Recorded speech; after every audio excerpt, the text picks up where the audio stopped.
നബി ഞങ്ങൾ മദീനയിലേക്ക് വന്നതിന് ശേഷം ജൂതന്മാർ ഇവിടെ നോമ്പെടുക്കുന്നുണ്ട്. തങ്ങൾ മുഹറം 10 നോമ്പെടുക്കുന്നുണ്ട്. ജൂതന്മാരും അന്ന് നോമ്പെടുക്കുന്നുണ്ട്. അപ്പൊ തങ്ങൾ ചോദിച്ചു, നിങ്ങൾ എന്തിനാ നോമ്പെടുക്കുന്നത്? അപ്പൊ അവര് പറഞ്ഞു, മൂസ നബി അലൈഹിസ്സലാമിനെ അല്ലാഹു രക്ഷപ്പെടുത്തിയ ഫറോവയെ മുക്കിക്കൊന്ന ദിവസമാണിത്.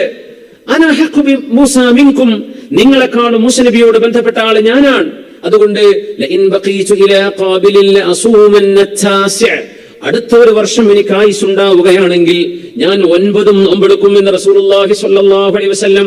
സൗമു ആശൂറ അഹ്തസിബു ഇൻദല്ലാഹ് അന്നഹാ തുകഫിറു സനതൽ മാദിയ, കഴിഞ്ഞ ഒരു വർഷത്തെ തെറ്റുകൾ ആശൂറയുടെ നോമ്പ് കൊണ്ട് പൊറുപ്പിക്കപ്പെടുമെന്ന് റസൂലുള്ളാഹി സ്വല്ലല്ലാഹു അലൈഹി വസല്ലം. തങ്ങൾ പറഞ്ഞു, ഞാൻ ജീവിച്ചിരിക്കുകയാണെങ്കിൽ ജൂതന്മാർ 10ാമത്തെ നോമ്പെടുക്കുന്നുണ്ട്, 10ാം ദിവസത്തെ നോമ്പെടുക്കുന്നുണ്ട്, ഞാൻ 9 എടുക്കും 10 എടുക്കുമെന്ന് നബി ഞങ്ങൾ പറഞ്ഞു. പക്ഷേ അള്ളാഹുവിന്റെ വിധിക്ക് ഉത്തരം നൽകി നബി ഞങ്ങൾ യാത്രയായി. പിറ്റേ വർഷം നബി ഞങ്ങൾ 9 നോമ്പെടുക്കാൻ ജീവിച്ചിരുന്നില്ല സ്വല്ലല്ലാഹു അലൈഹി വസല്ലം.